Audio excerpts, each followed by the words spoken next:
Tendance première. 10h, 11h30. Et oui, on va ouvrir la bouche et on va voir un peu ce qui se passe à l'intérieur de cet organe. Bonjour Bruno Donatini. Bonjour. Vous êtes spécialiste de la question. Ça fait des années que justement, vous travaillez, vous menez des recherches sur cette fameuse bouche, ce qui se passe et les interactions entre notre bouche et le reste de notre corps, voire entre notre bouche et certaines maladies. Pourquoi c'était si important à un moment de vous poser là et d'écrire un livre sur finalement cette bouche et tout ce qui se passe? Ça veut dire que c'est mal connu finalement, ou on a oublié de s'intéresser à la bouche? Je dirais qu'on a plutôt oublié de s'intéresser à la bouche, puisque c'est une pratique très ancienne de regarder dans la bouche. On parle d'Ayurveda depuis environ 3000 ans, et on s'intéresse énormément à la bouche en médecine ayurvédique. On s'est longtemps en médecine intéressé à la bouche, et actuellement, on va céder plus d'examens pointus pour aller étudier la bouche. Disons qu'on s'intéresse différemment à la bouche et on n'a pas encore remis à l'ordre du jour finalement l'importance de la bouche. Et il était crucial de remettre un peu la lumière sur ces dents, ces gencives qui souffrent sans arrêt, en particulier avec la mauvaise alimentation. Et c'est vrai que c'est un sujet pas assez étudié en médecine actuelle, en médecine pratique. Mauvaise alimentation entre autres, mais aussi environnement, parce que c'est vrai que quand on parle de la bouche, il y a tout l'air ambiant, il y a ce que l'on mange, ce que l'on ingurgite, le fait de parfois, se lécher les doigts, etc., avoir une surface qui a été salie, etc. Et donc à l'intérieur de notre bouche, qu'est-ce qui va se passer, docteur Donatini, pour justement pouvoir analyser cet air ambiant, ce que l'on mange, et essayer de comprendre ce fameux microbiote? Un microbiote, c'est un monde extrêmement riche, fait d'interactions. C'est une histoire qui se déroule à partir de la petite enfance. Et donc cet équilibre très précaire, parfois, est aussi finalement difficile à conquérir parce que chaque brique s'est construite avec à la fois une délicatesse mais une rigidité. Donc vous ne pouvez pas changer facilement un microbiote et il va s'installer petit à petit pour dessiner votre futur. Et un futur qui sera agréable ou au contraire extrêmement inflammatoire.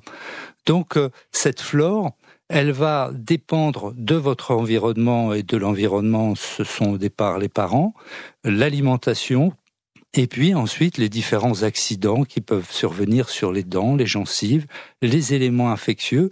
Et donc, vous allez construire ça et ça va devenir très solide et déterminer votre flore, qui va être digestive, haute, l'estomac, puis l'intestin, puis le côlon, et cette flore peut rentrer à l'intérieur, circuler et venir contaminer d'autres organes encore plus précieux.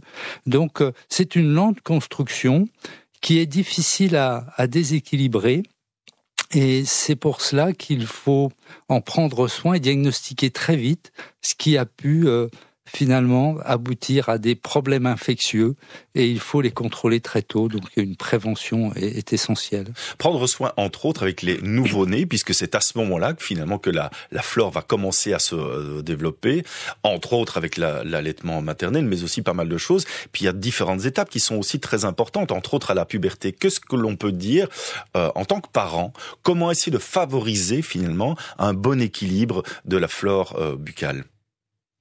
Alors, il y a en effet des clés que les parents doivent comprendre immédiatement. La première des grandes clés, c'est qu'une flore doit être riche. C'est une muraille. Plus vous avez une muqueuse épaisse, habitée par des bactéries bienveillantes, plus votre enfant sera protégé. Il ne fera pas d'infection ou très peu d'infections bactériennes, il fera moins d'infections virales, il fera moins de blessures dans ses muqueuses, et donc les vilaines bactéries ne pourront pas pénétrer. Donc première clé, une flore riche, donc une diversification, raisonnée bien entendu, mais une diversification. Deuxième élément, éviter les infections répétées, en particulier virales. Et donc l'enfant doit être protégé en particulier dans une période de 4 mois à 18 mois. Il faut l'extraire de cette vie un peu communautaire. Il faut bien sûr le stimuler, il faut le caresser, il faut le faire écouter de la musique, de la voix. Il doit voyager en marchant, en bougeant, mais il faut le mettre à l'abri de toutes ces contaminations réalisées par les autres. On fait comment ? Et par exemple, un enfant doit être caressé et stimulé, il ne doit pas être embrassé. Il ne doit pas venir dans le lit des parents. Il a une chambre, si possible, à lui et un lit à lui. Il ne doit pas être contaminé par une vieille flore de parents. Il y a une protection, on se lave les mains, on porte un masque quand on a une rhinite, sinon il y a un risque de bronchiolite chez l'enfant. Donc il y a cette période de 4 mois à 18 mois qui est essentielle, préserver l'enfant des infections virales qui sont la source de nombreuses maladies, donc les bronchiolites qui dériveront en asthme, une infection qu'on appelle un syndrome pied-main-bouche qui peut dériver vers la maladie cœliaque, certaines infections à entérovirus qui peuvent aller ensuite vers des diabètes. Mais on a plusieurs exemples comme ça d'infections virales précoces qui vont déraper vers des maladies graves ultérieurement. On parlera aussi des herpès virus qu'il ne faut surtout pas attraper dans cette période. Donc l'enfant doit être préservé. Mais Bruno Donatini, je me rappelle il y a quelques années, hélas, c'était il y a quelques années, c'était un bonheur d'embrasser son nourrisson. C'est un bonheur de le prendre dans les bras et de caresser sa peau, d'embrasser sa peau. Donc ça, on oublie alors. Un enfant doit être stimulé. La caresse, c'est important. Donc, on va le caresser. Ils adorent être massés. Donc, le massage d'un bébé, c'est un grand plaisir pour le bébé et pour les parents. On va ensuite masser le dos, les jambes, les bras. On va établir un contact visuel. Ils adorent ce contact visuel. On va leur parler, on va masser le ventre, ce qui va augmenter la synthèse d'ocytocine, cette hormone du bonheur et du lien. Donc on va favoriser tout ça, mais il est évident qu'une bouche d'adulte contient des virus indésirables pour l'enfant. Il ne connaît pas ces virus, il n'a pas d'immunité. Une bouche d'adulte peut contenir des herpès, des papillomavirus, des virus Covid. Et donc tout ça va être transmis. L'adulte peut être un porteur chronique redoutable. 10% des adultes vont avoir ce portage et vont éliminer par leurs gouttelettes ces virus avec de hautes charges virales. 30% de la population souffre de maladies parodontales, ces suintements sanguinolents gorgés d'herpès virus qui sont transmissibles. Donc, même si on n'est pas au courant, on peut avoir des phases de transmission pour un enfant. Et le transmettre alors qu'il n'est pas protégé, c'est une aberration. Il va faire une infection sévère et il en portera des cicatrices toute sa vie. Donc on attend 18 mois pour cet acte qui, d'ailleurs, peut être effrayant pour un enfant. Une bouche qui s'approche, qu'est-ce que c'est ? A-t-il la notion du baiser ou est-ce qu'on va le manger ? Et puis, il y a cette période de terreur où l'enfant ne reconnaît pas l'étranger. Donc, il faut respecter cette phase. Et finalement, il faut qu'un enfant soit en sécurité avec un contact, avec une voix douce, avec des caresses. Et je dirais, le baiser, il faut le garder pour un petit peu plus tard. Quels sont les principaux ennemis, finalement, de notre bouche ? Je pense que le premier ennemi est le virus. Et la première grande catégorie, c'est le virus de type herpétique, donc l'herpès simplex. On a d'autres virus comme la varicelle. On a également des virus comme le virus d'Epstein-Barr, un peu complexe, mais qui est celui responsable de la sclérose en plaques, probablement du lupus, de quelques leucémies, du myélome. Donc on a des virus extrêmement méchants. Je pense que c'est la catégorie numéro 1 à attraper le plus tard possible. La catégorie numéro 2, c'est finalement ce qu'on appelle le microbiote bactérien, la flore, mais c'est je dirais, si on veut reprendre un petit slogan, c'est pour le meilleur et pour le pire. C'est-à-dire, le meilleur, plus c'est riche, plus ça vous protège et vous avez des symbioses indispensables. Donc, une flore riche, un nombre de bactéries important, c'est une très bonne chose.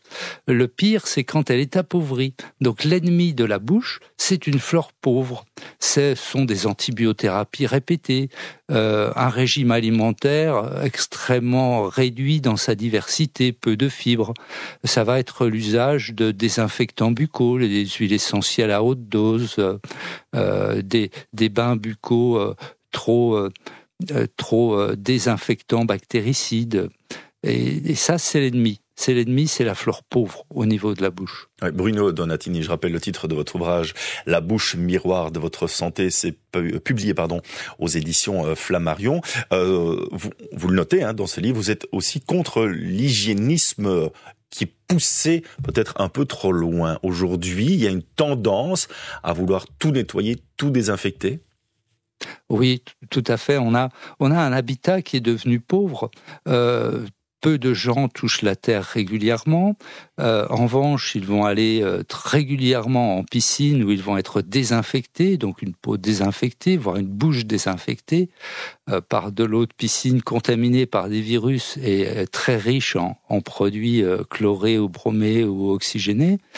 Et donc, vous avez une désinfection permanente. On ne touche plus le bois, les produits sont synthétiques. On mange insuffisamment bio, et si c'est bio, on va faire des extraits et non pas utiliser des fibres qui sont essentielles pour un effet matrice, c'est-à-dire ces fibres vont coller aux muqueuses, être chargées d'endobiotes, de petites bactéries, encore enrichir le contenu de la muqueuse. Donc on est dans un monde de désinfection, même pas hygiénique, désinfection. C'est donc une carence de stimulation immunitaire permanente. Ouais.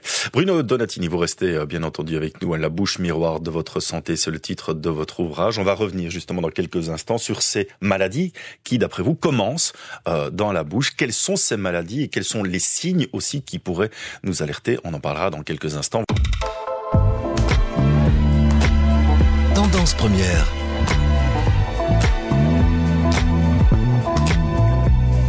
Et on s'intéresse aujourd'hui à notre bouche, à ce qui se passe à l'intérieur de notre bouche avec le docteur Bruno Donatini, auteur de ce livre, La bouche miroir de votre santé, publié aux éditions Flammarion. Cancer, diabète, Alzheimer, ce que notre bouche révèle. Voilà ce que l'on peut retrouver en sous-titre de ce livre. Ça veut dire qu'il y a des maladies qui, pour vous, débutent dans la bouche. Oui, ça commence à être bien reconnu. Vous avez, je l'ai cité tout à l'heure, la sclérose en plaques qui est rattachée au virus d'Epstein-Barr. Donc ça, c'est un lien récemment démontré.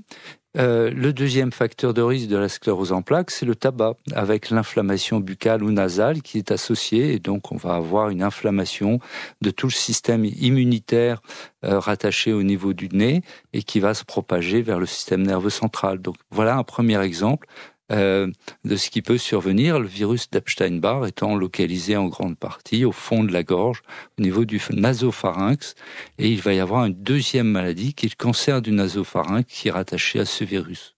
Alors quand on regarde la liste de maladies qui commencent dans la bouche, on a, vous l'avez dit, le diabète également, il y a le cancer de l'estomac, les pathologies cardiaques, pathologies pulmonaires, maladie de Parkinson. Si on revient aux pathologies cardiaques, qu'est-ce qui peut expliquer que certaines pathologies cardiaques débutent dans la bouche?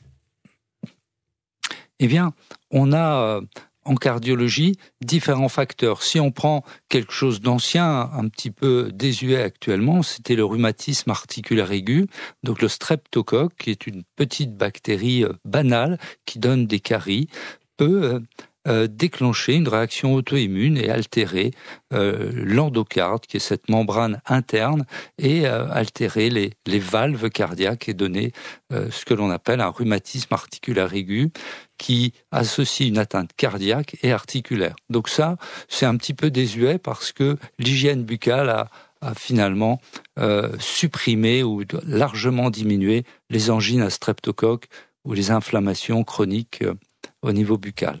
Le deuxième facteur, c'est la bouche va influencer beaucoup la survenue de diabète de type 2 qui aura un rôle au niveau du cœur, et c'est une mauvaise flore, une flore très pauvre au niveau buccal qui va aboutir à une mauvaise vidange de l'estomac et à une prise progressive de poids avec de la graisse dans le foie, dans le pancréas et une inflammation chronique pancréatique, d'où le diabète et le risque cardiovasculaire. Mais cette flore, est-ce qu'on peut la changer au cours de notre existence? Est-ce qu'on peut l'enrichir? Ah, là, on change de registre et on va en effet avoir un pouvoir important à partir du moment d'un diagnostic possible, et on peut de plus en plus diagnostiquer la flore, soit... Excusez-moi. Je vous laisse prendre un petit verre d'eau peut-être. Oui. Oui, parce qu'on va parler et également donc, de ces... Donc cette... Oui, allez-y. Premièrement, un élément diagnostique. Et ça, c'est très récent. Il y a 2 possibilités de diagnostic précis. Les tests respiratoires qui permettent d'évaluer une flore haute, donc au niveau de l'estomac, de l'intestin, et qui est le reflet de la flore buccale. Donc c'est un test qui se pratique à jeun, extrêmement simple à faire. Et on peut également analyser par... PCR, donc amplification génique, des petits prélèvements de salive et savoir ce qui s'y passe. Donc, par exemple, un test dont on a beaucoup parlé, c'est l'endotest qui est destiné à diagnostiquer précocement l'endométriose à partir de salive. On crache dans un petit tube et on diagnostique à peu près 8 ans plus tôt que par les autres examens la probabilité d'endométriose. Donc, ces tests sur des fragments d'ARN ou d'ADN, qu'on appelle des SNPs, vont permettre de diagnostiquer précocement des pathologies à partir de la connaissance de la flore buccale.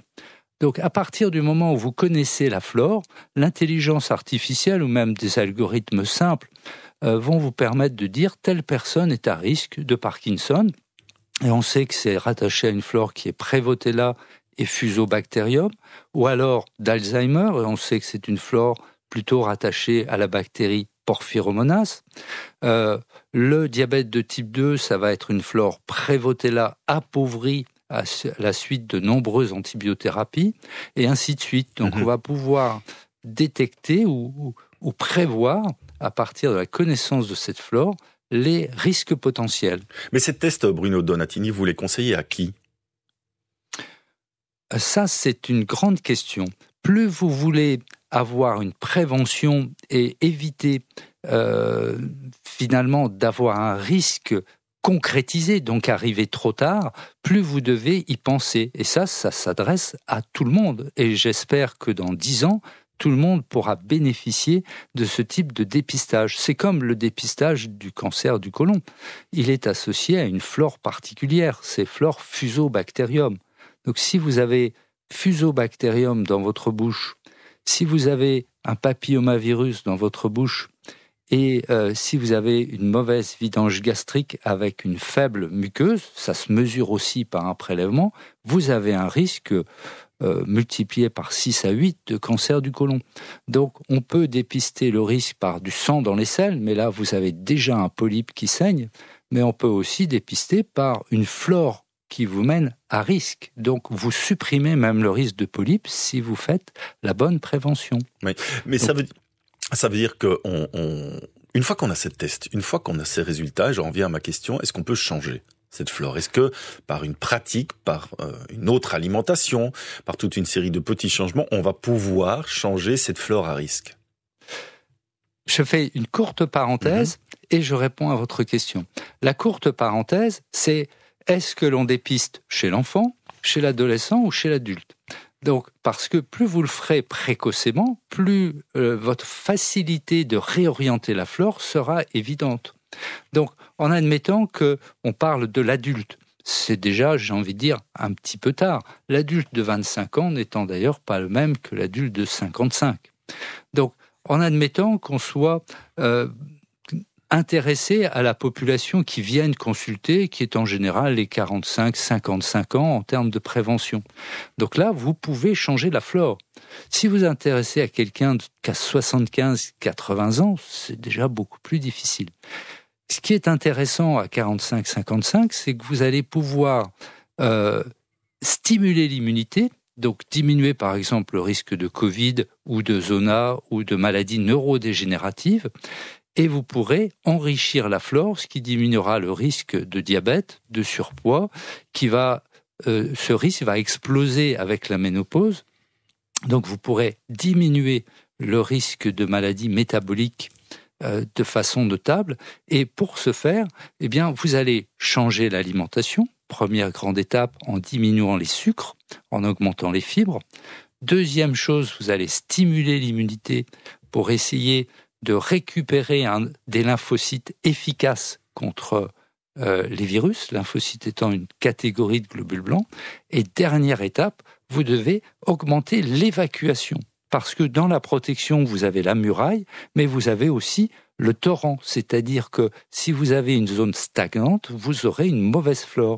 Si vous avez un estomac dynamique, un intestin dynamique, vous éliminerez les gènes pathogènes qui ont besoin de temps pour rentrer dans votre organisme. Et ça, c'est le sport, l'activité physique, la méditation, la cohérence cardiaque, la récupération du système nerveux automatique qui est souvent défaillant vers 50 ans. Donc on a 3 volets d'action extrêmement puissants pour améliorer une flore. La bouche miroir de votre santé, je rappelle, c'est le titre de votre ouvrage. Est-ce qu'il y a, docteur Donatini, des signaux qui doivent nous alerter, puisque là on a parlé de prévention. Aujourd'hui, on ne propose pas encore cette prévention, ou pas suffisamment cette prévention, ces différents tests préventifs. Mais est-ce qu'il y a des signaux qui peuvent nous alerter ? Donc j'ai parlé de 3 grands volets, on va reprendre ces 3 grands volets. Le premier volet, c'est le virus. Donc si vous faites des infections virales, des boutons de fièvre, des gencives qui saignent ou qui se déchaussent, la maladie parodontale, si vous faites un zona, si vous faites des infections à répétition, des grippes, si vous faites des Covid, là vous êtes à risque très important de pathologie soit tumorale, soit neurodégénérative. Deuxième grand volet, une flore pauvre. Une flore pauvre, c'est la prise de poids, c'est un estomac qui ne se vide pas avec des reflux, des brûlures gastriques, des gènes pharyngés, de la toux à répétition, ça c'est pas bon non plus. Ou une glycémie qui monte. Donc il faut très vite vérifier sa glycémie. Le diabète est un point fondamental et doit être maîtrisé. Et troisième point, c'est ce système nerveux autonome qui fait que vous êtes heureux quand vous faites un peu de sport, vous vous sentez bien. Eh bien, quand il est déréglé, vous avez des vertiges, des acouphènes, des palpitations, vous avez plus de constipation, des alternances diarrhée et constipation. Tout ça sont autant de signes d'alerte d'un déséquilibre de votre flore qui est en train de, finalement, de vous inflammer et de détruire votre bel équilibre, à la fois microbiotique, mais aussi interne, c'est-à-dire muqueuse et nerfs. On va revenir sur le bouton de fièvre, par exemple, puisque vous l'avez cité. C'est vrai qu'aujourd'hui, un bouton de fièvre, on le traite localement, très souvent, avec une crème, etc. Mais que devrait-on faire? Puisque vous avez dit, ceux et celles qui souffrent de boutons de fièvre à répétition ont des risques plus importants pour certaines maladies. Et là, on touche du doigt vraiment la problématique. Vous avez une médecine qui est préventive, qui est souvent négligée, et une médecine, j'ai envie de dire, de traitement symptomatique. Vous avez un bouton, on va vous faire passer le bobo. Le problème, c'est qu'un herpès, c'est la partie émergée de l'iceberg. L'herpès, c'est une récurrence. Ça signifie que votre immunité est défaillante et que le nerf qui contenait le virus est venu au niveau de la peau. Mais ça ne s'est pas passé comme ça. Il est d'abord passé par le système nerveux central pour redescendre au niveau de la peau. On sait maintenant que le nerf agit en boucle, le système nerveux autonome, et là il s'agit du système nerveux autonome, va envoyer 80% d'informations au cerveau et le cerveau va retourner 20%. Donc l'herpès virus a fait une boucle par le cerveau et il y a une inflammation cérébrale simultanée. Le patient va vous dire, voilà, j'ai été fatigué, j'ai eu un bouton de fièvre. Et c'est peut-être parce qu'il était fatigué que c'est passé par le cerveau qu'il a eu un herpès et qu'il est encore plus fatigué. Donc, cette boucle d'inflammation et de fatigue qui réveille le virus n'est pas anodine. Il est nécessaire de changer l'immunité et de donner un traitement général. C'est une maladie générale. On néglige trop souvent on pense malheureusement par organe. La médecine est découpée par organe, elle devrait être transversale. Le virus ne connaît pas les segmentations administratives. C'est évident. Le Covid va toucher le poumon, le digestif, le cerveau, va donner des accidents vasculaires et va finir peut-être par des maladies neurodégénératives à force d'avoir inflammé le cerveau. Et on reviendra sur ces maladies dans quelques instants, Bruno Donatini, après les informations de 11h. Je rappelle le titre de votre ouvrage, La bouche miroir de votre santé. C'est publié aux éditions Flammarion. Grand Georges, pour nous amener tout doucement aux informations de 11h. Tendance première, Cédric Gauthier. Docteur Donatini, quels sont aujourd'hui les gestes à adopter si l'on veut préserver finalement notre bouche? Premier geste, il est très simple, c'est le brossage de dents, mais on l'oublie trop souvent et c'est vrai qu'aujourd'hui, que ce soit en France ou en Belgique, eh bien, on est nombreux à ne pas suffisamment se brosser les dents ou en tout cas à mal se brosser les dents. Oui, en effet, il ne faut pas qu'il y ait de débris alimentaires entre les dents et c'est l'endroit où il faut chercher ces bactéries qui s'accumulent et qui sont dites anaérobies et qui vont détruire les gencives. Pourquoi? Qu'est-ce qui se passe? Donc, en général, les débris vont être broyés et déglutis, mais une bonne partie va encombrer les interstices et il va y avoir une putréfaction et une zone où il n'y aura pas d'accès à l'oxygène. Et ce sont les bactéries anaérobies, donc qui n'aiment pas l'oxygène, qui vont en profiter. Ces bactéries, donc, en général, sont capables de détruire les muqueuses, de faire saigner, et c'est la naissance du saignement gingival, et c'est pire que tout, puisque c'est une effraction qui va permettre aux bactéries de rentrer ou de se nourrir à partir de nous-mêmes. Donc nous sélectionnons une flore capable de nous manger à partir de ces interstices. Et cette flore peut bien sûr être déglutie à son tour et venir manger nos tissus à la moindre occasion. Et ça va être particulièrement net dans les organes qui peuvent développer des ulcérations ou des saignements. Donc on va avoir une atteinte de l'estomac, puis de l'appendice, puis éventuellement du rectum, et on va avoir une maladie générale qui s'installe. Ça peut être des colites, des ulcères de l'estomac, ça peut être aussi une endométriose. Et donc ça, c'est simplement parce qu'on a négligé le nettoyage du débris alimentaire. Donc on va s'attacher par le brossage, par un brossage doux vertical, par des brossettes, à enlever tous ces débris. Si besoin, on utilisera un fil dentaire passé délicatement. Donc maintenant, il y a des petites lyres avec fil dentaire pour enlever tous ces débris.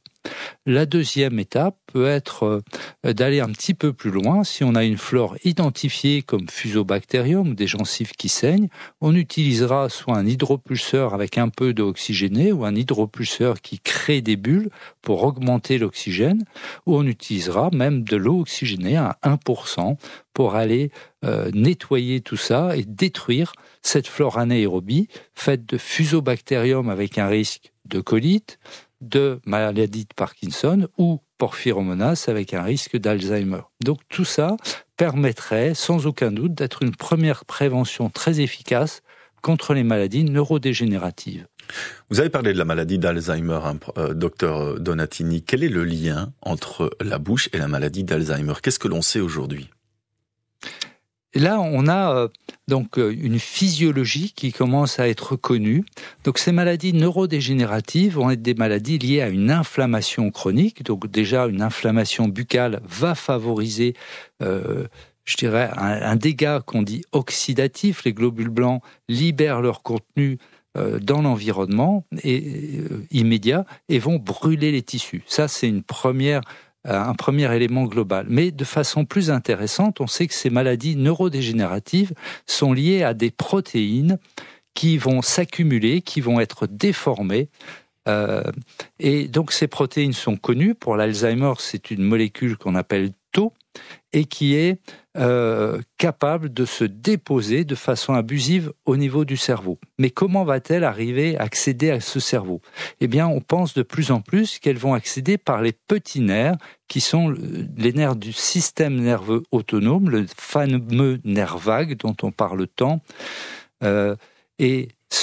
Ces dépôts donc vont se situer au niveau des muqueuses, vont être collectés par les petits nerfs sous-muqueux et rassemblés dans le nerf vague pour rejoindre le cerveau. Comme je l'indiquais, 80% des messages partent de la périphérie, des muqueuses, vers le cerveau. Et donc, 2 grands lieux de collecte, la bouche et l'estomac. Les modèles animaux ont bien montré que pour le Parkinson comme pour l'Alzheimer, que ces protéines injectées dans certains lieux, la sortie de l'estomac, vont gagner le nerf vague très rapidement et en quelques semaines vont être au niveau du cerveau et vont s'y déposer définitivement parce que ces mauvaises protéines se plient de façon anormale et vont être indestructibles. Et elles vont remplacer les molécules naturelles qui protégeaient les neurones. Donc l'origine est réellement au niveau buccal ou gastrique, rattachée à des dépôts d'origine bactérienne ou de destruction par ces bactéries de nos muqueuses. Dans les bons gestes à adopter, on a parlé évidemment de l'hygiène bucco-dentaire. Vous mettez également en avant un régime, et un régime pauvre en FODMAP. Qu'est-ce que c'est que cela ?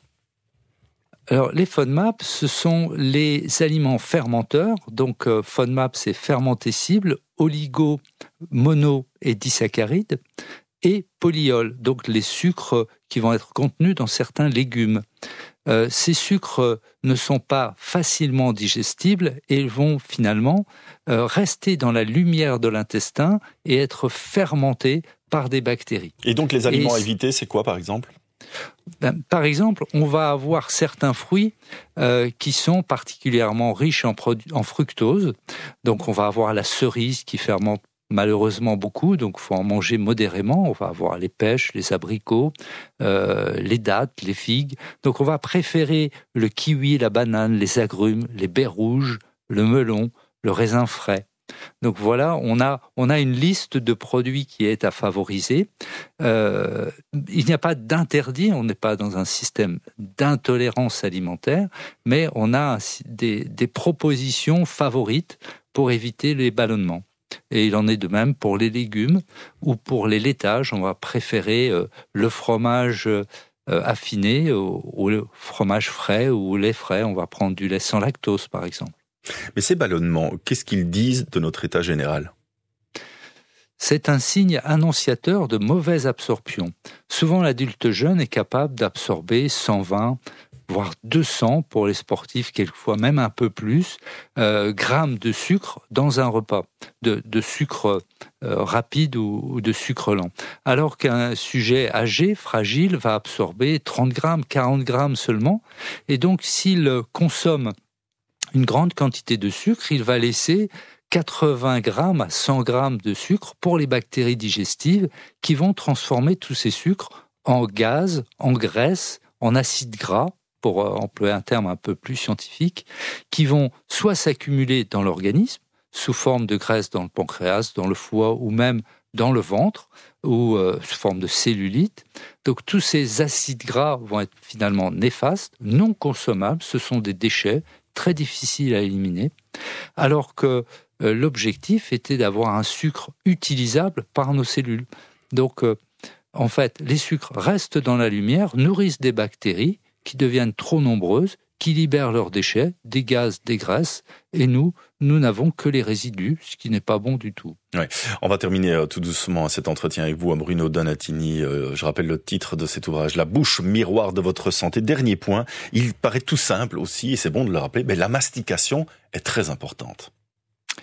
Oui, la mastication, c'est la mise en route de multiples systèmes automatiques, donc c'est l'entretien de notre système nerveux autonome. C'est aussi l'obligation de synthèse de la salivation qui est antibactérienne, cette salive. Elle contient aussi beaucoup d'enzymes et elle a un effet antiviral.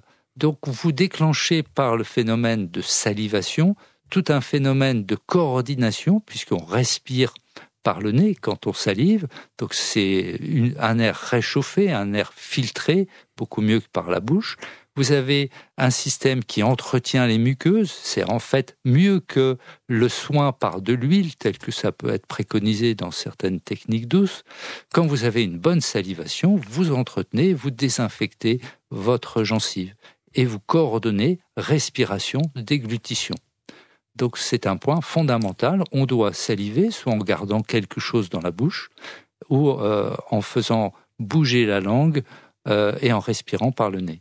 Merci beaucoup Bruno Donatini. Je rappelle le titre de ce livre, La bouche miroir de votre santé. C'est publié aux éditions Flammarion avec pas mal de découvertes et pas mal de gestes à adopter. Dans quelques instants, on va parler de toute autre chose puisqu'on va recevoir Nathalie Massé dans la séquence Tendanceur. Et elle est venue avec des bonnes petites choses à déguster. Tiens. 10h, 11h30. Tendance première. Véronique Tiberghien et Cédric Wauthier.